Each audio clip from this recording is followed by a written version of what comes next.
It's time to open up your eyes, 'cause we were made to fly. We can do anything. We'll shine like the sun, the moon, the stars.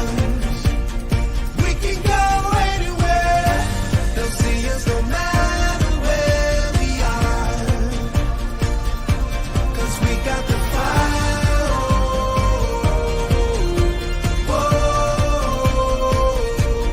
We got the fire.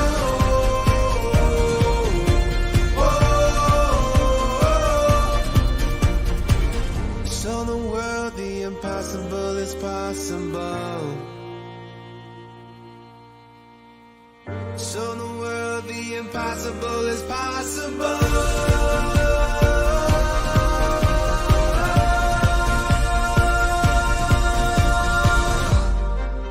There's a moment when you understand. You don't gotta follow all the plans. It's time to open up your hands. Good morning, good morning, good morning. It is Friday, finally Friday.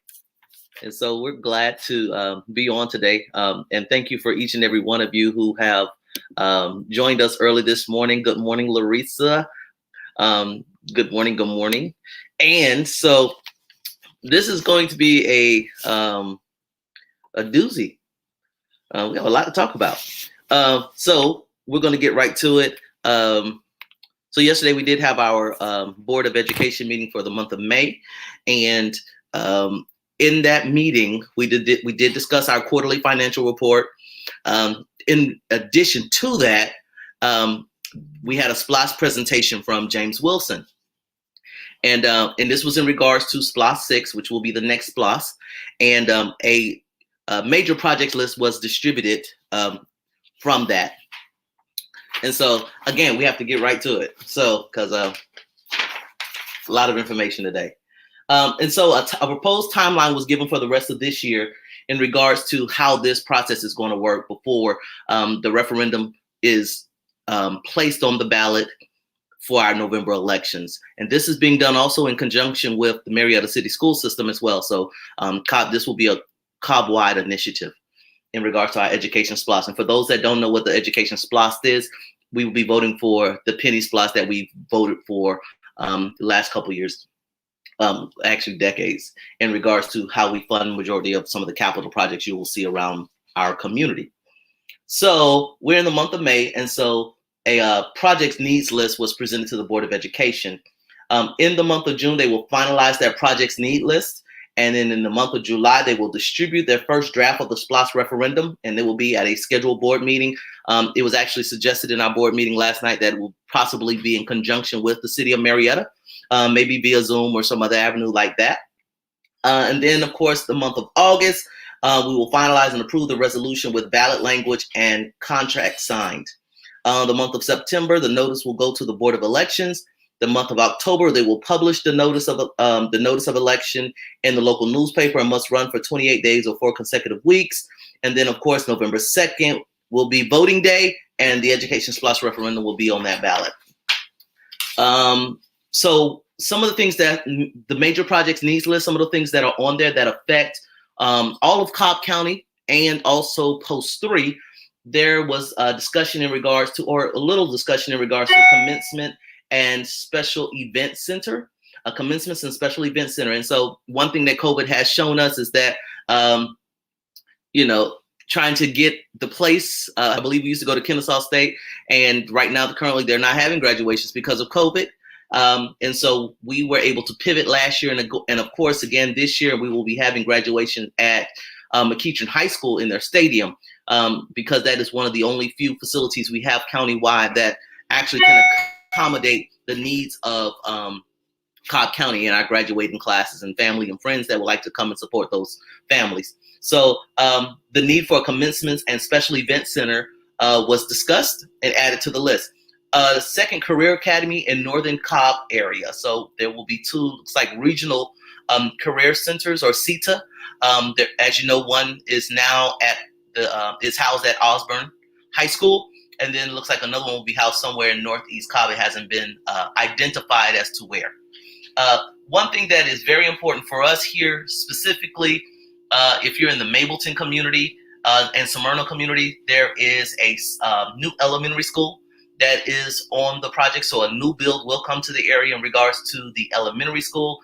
As you know, Nickajack is currently over capacity. Mableton Elementary has been chronically over capacity and things of that nature. So, and then majority of the elementary schools in the Pebblebrook cluster stay at capacity. So there will be some need for an additional elementary school in the Southern Cobb County area. Again, locations have not been identified. But the area has been identified. So I want to make sure I put that there. Talks of Sprayberry High School, North Cobb High School get some improvements. Post 3, here we go. TAP Middle School facility upgrades. And, you know, thank you to the Powder Springs community. We have been talking about TAP Middle School for a while, and TAP is on the major projects needs list for facility upgrades. And while I do not know and do not have the details on what that looks like as of right now, I will be working with James Wilson to, you know, kind of iron out what that looks like and what will how this will affect the TAP Middle School community and our Powder Springs community, because again, all these schools feed into McEachern High School, and so we will be working on that pretty soon. There will be some annexes coming to some elementary schools from previous SPLOST. A lot of infrastructure improvements, and so I want to make sure I put this out here. HVAC, electrical, roofing, plumbing, flooring, lighting, and painting for all the buildings in Cobb County, or those that are desperately in need of it. We'll find out if there's going to be some type of priority list, or who's going to get what and at what time frame. And so I'll reach out and see what we can do to find out that information. Athletic facility and stadium upgrades, because many of our facilities are older and do need some upgrades. I was at South Cobb High School on the home side. Okay, I'm a Falcon, but again, I was at South Cobb High School on the home side, and I recognized that their concrete bleachers are in need of serious repair or replacement, based on, you know, how serious it is. I'm not sure if it can be replaced or repaired rather, and may need to be replaced. But those are some of the things that will be on the SPLOST list. Also, let's see, individual school sites, including but not limited to signage, canopies, asphalt paving. So that's some of the things that we will use to beautify or modernize the exterior of some of our properties. I received a presentation in regards to Lindley 6th Grade Academy and some of its aesthetics, and so and some of the other schools in our area. And so this right here will address some of that. Safety, security, and support enhancements, academic and technology refresh, upgrades, enhancements.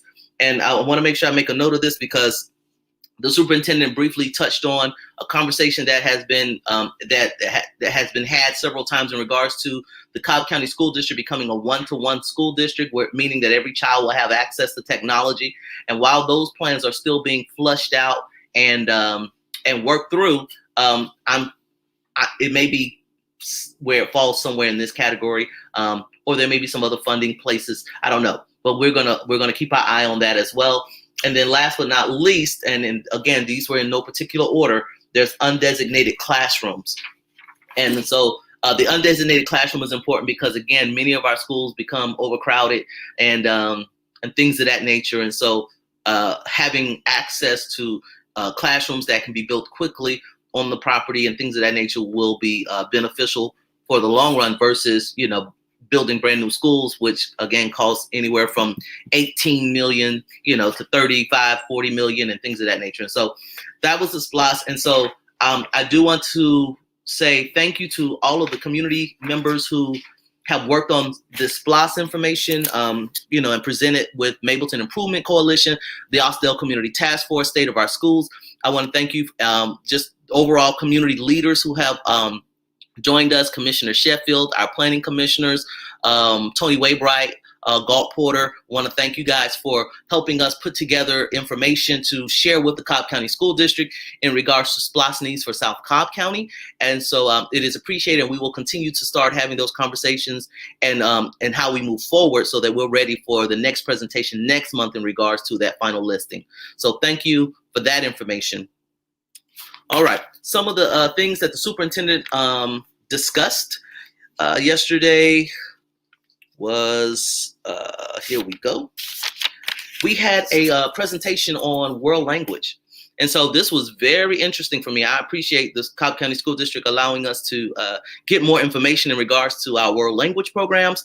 And so those of us in the southern portion of the county, we are aware of the dual language immersion program because we have it in many of our schools, Clarkdale Elementary, Mapleton Elementary, City View Elementary, Nickajack Elementary, Russell Elementary. And just know, because I learned this last night, I remember Riverside and City View both having dual language immersion.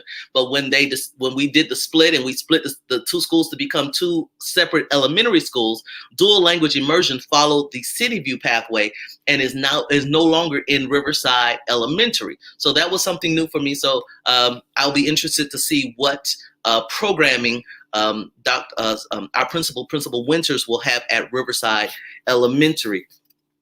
There was another aspect of world language called Flex Model, and this was new for me. I didn't know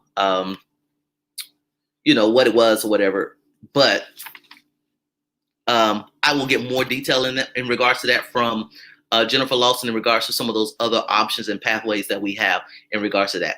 Okay, Larissa, you have a question. I'm sorry, I missed this one. Can you remind everyone the collection periods for SPLOST 6? It's important to know as it pertains to future. Okay, so yes, SPLOST 6 is 2024 is when it starts. Start collecting. So we're talking about several years from now. We're still in SPLOST 5. Many of the projects, Pebblebrook and things of that nature, are in that particular SPLOST. So yes, SPLOST 6 is in the future, and it will cover majority of this decade. The rest of this decade, 24, and we're talking about 5-6 years out from there will be the collection periods for SPLOST 6. So again, what we're talking about now affects us really at the end of this decade. So thank you, Larissa, for that. That's we needed that clarity because SPLOST is not an immediate situation. This is more so, something that will be collected a couple years from now, which is why we're voting on it now. And then in a couple years, we'll start collecting on it. And then those projects, after they start collecting, unless we do what we did before and get a temporary note to get an advance on funds that we know will be coming in, those projects are down the line, way down the line. So thank you, Larissa, for that. But dual language at our elementary schools. And so they talked about Campbell Middle School, that their dual language programs that were happening in the elementary schools they've now created a full K-5. And so they are now going through onto the middle school. And so I was happy to hear that because, again, as they're going through that process, I know we have many babies that have come through City View and Riverside, and having access to continuing that educational model would have been very critical. It would have been very good for them. And so to see what that looks like, and hopefully we will have the same pathway moving forward in the future so that we can have that world language connection for many of our students in the Pebblebrook cluster and also in the South Cobb High School cluster. So middle school, when you get to middle school, Spanish, along with other languages, are available.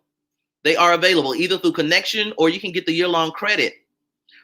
So I'm actually looking at that for one of my sons that is going to 7th grade next year. And we discussed STEM and he was like, Spanish. He was like, yes. And so we're going to focus on the world language, Spanish in particular. And so I would advise looking into that. And it can progress as you get into high school because, again, you got AP language and some other opportunities there as well. So please take advantage of some of that stuff. All right, let's see. Superintendent remarks. There was a lot of awards that the district received, from food service to recognition for the financial services and things of that nature. Graduation Graduation did come up. Let's see. I think I have the graduation schedule here, so I can make sure I post that for you guys. Yes, there it is. Pebblebrook High School, Friday, May 28th in the morning. We will be at McEachern High School for graduation. And South Cobb High School, Wednesday, June 2nd. We will be at McEachern High School in the evening for our graduations. And just know that graduations are held in the morning or in the afternoons, late afternoon, early evening, because we are trying to stay clear of the sun. Because, again, we are in an outside stadium. And so it looks like, based on the weather, that we will be good for next week graduations. If God willing. And so we're excited about that. Okay. All right, here we go. Public comments. I always like to take a few minutes to discuss public comments. And public comments were, let's see, 30 people. So in both sessions, public comment was full to capacity. And from my understanding, from what I'm being told, there were still people outside waiting that wanted to speak as well. But of course, we get 15 slots at 2 minutes max. And once those 15 slots, first come, first serve, are filled, then that is where we're at. So that is that. So, all right, Ray Thomas, good morning. Good morning. How are you? Let's see. You said, I got a few minutes left. Oh, no problem. We will discuss the SPLOST stuff. In fact, I reached out to Nate yesterday while we were in the meeting. Nate Smith, who is our education chairman, committee chairman for the Mableton Improvement Coalition. We have been working on some SPLOST stuff, education stuff in general, but we will be getting back together sometime this weekend, Ray, so that we can discuss and have a good report out to you guys. Unita, good morning. It's good to see you. Good. Thank you for joining us this morning, sweetheart. All right, let's see. Let's talk about public comment. So public comment, and first I want to say thank you to everyone who participated in public comment. It's always good to see our community engaged, even with all the different perspectives and all that kind of stuff. It is awesome. And, everyone knows I am all about community voice and speaking your mind and letting people know how you feel and what's important to you and your family. And so that is also, it's always awesome to see. And so to have it packed to capacity with 30 members of our community, it was good, and a lot of different perspectives and different things. So I value that. Thank you. We can pretty much put all of the public comment in 4 categories. The first one was about mask. The second category we will talk about is CRT. And I know some of people are like, what is that? Is that the testing or something like that? Because I think that's what it was called when I was in school. But no, this is not that CRT. There were some accreditation concerns. And then, of course, teacher survey from Watching the Funds Cobb. And so I will talk about 3 of these because I'm at liberty to only talk about 3 of these things today. And the first one was about the mask policy. And I don't know, it was interesting. The superintendent released guidance based on guidance he received from the CDC, because the CDC did change their guidance last week. And of course, our school district followed suit. And we have some revised guidance on how we move forward with masks and things of that nature. And so, but I received a lot of emails from the community, and they were saying, well, the Board of Education, you guys have to do better, and I found it interesting. It left me in a place where I felt like maybe the community wasn't sure on what roles, who does what within our communities. And so, and I've said this maybe a couple weeks ago, but the Board of Education and the Cobb County School District, we're 2 separate entities. Now, while we work together and seamless, because the Board of Education is the governing body, the policy maker, that we create policy so that the superintendent can operate through those policies. But there is a distinction. And that distinction is that the Board of Education does not meddle in the business and the operating affairs of the Cobb County School District Superintendent, Chris Ragsdale. He is the CEO. He is the chief operator, and we pay him to manage the Cobb County School District. We do not manage the Cobb County School District in regards to managing the day-to-day operations and any decisions that the Cobb County School District makes. We govern, we allow policy, so in which that gives him the ability to manage and the ability to operate. But we do not make decisions such as mask mandates or who can wear a mask and who shouldn't wear a mask and what the guidance is. We're not in those meetings. We're not with Dr. Memark and Cobb Public Douglas Health. We're not in any of the CDC update meetings. We pay the superintendent to sit in those meetings and to make guidance on our behalf for our children and for our community. And so I just wanted to be clear on that we don't have a say in that. If someone comes to me, one of my constituents, and they have a concern, you address me in writing, I can forward that to the superintendent so that he knows exactly what the community is saying or what this parent or this particular school community is saying, because that is my role, to be a liaison between the community voice and the chief operator, to let him know, hey, this is going on at this school. Can we have some support to look at how we move forward with this or that?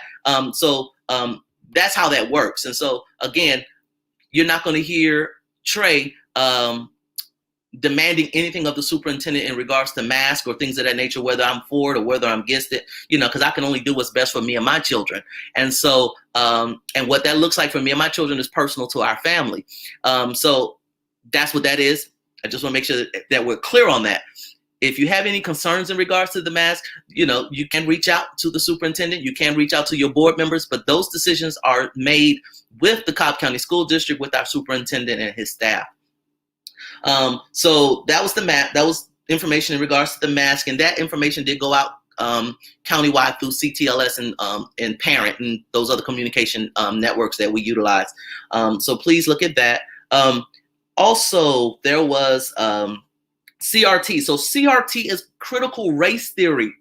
And so last night, one of the public commenters said, we had some proponents of critical race theory here on the board, like there were people that was in favor of it. And so I don't live under a rock, but I am not up to speed on critical race theory. And so and this is probably the second or third time that I've heard it. So I was like, The first time I heard it, I was like, oh, okay, that was interesting, but it did not spark me enough to want to go and research. Well, as of last night, because there were so many people talking about it, and then as I went home, on my way home and was Googling, I saw that State Superintendent Richard Woods had made statements in regards to critical race theory in education. And then I saw Governor Kemp also made some statements in regards to critical race theory. So then I said, well, maybe I need to start doing a little more research, because obviously there's something to it and it's being attached to education. And so while I'm still doing my research on it, I don't have all the ins and outs on it. But what I can gather, many people are misinformed. And I was able to gather that within about 20 minutes of scouring Google and actually going straight to, information in regards to critical race theory.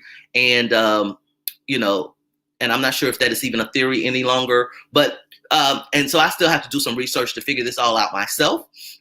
But I'm not sure that the Cobb County School District or any school district, in Georgia is ascribing to critical race theory, as it does not align with Georgia standards and our Georgia teaching standards that we currently have in place. So I'm not sure where the excitement and the energy is coming from. But again, I will keep my eye out on it. I will do my research so I can be well informed, and then of course help us to be informed as a community as well, and how it affects us or how it doesn't affect us. So I don't know, but we'll see. But it feels very, I don't know. But we'll get some more information in regards to that in the immediate future. And if those of you within the community have information in regards to critical race theory, I did receive an email from Rich Pellegrino in our community, who's with the SCLC and other organizations within our community.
Okay, are we back? Looks like I'm not sure. All right. I had a connection issue. Sorry about that, guys. Hopefully we're all still here. Critical race theory, we're going to continue to study, get some information in regards to, we'll share with the community as we get it. The last thing that I want to discuss was a teacher survey that was created by a new group in Cobb called Watching the Funds Cobb. And they presented us with a, I guess they surveyed, this time the survey was approximately 200 or so teachers. And it was in regards to resources purchased with CARES Act money and just a lot of culture, climate type questions on the survey. And so this was a very good, this was actually really good information. It's a lot of information. I will reach out to one of those organizers of Watching the Funds Cobb and see if this information is available for public consumption. And so what I will do is take a look at this and post it online. So because it was a lot of information in there that I think will be helpful for us as we're making that decision.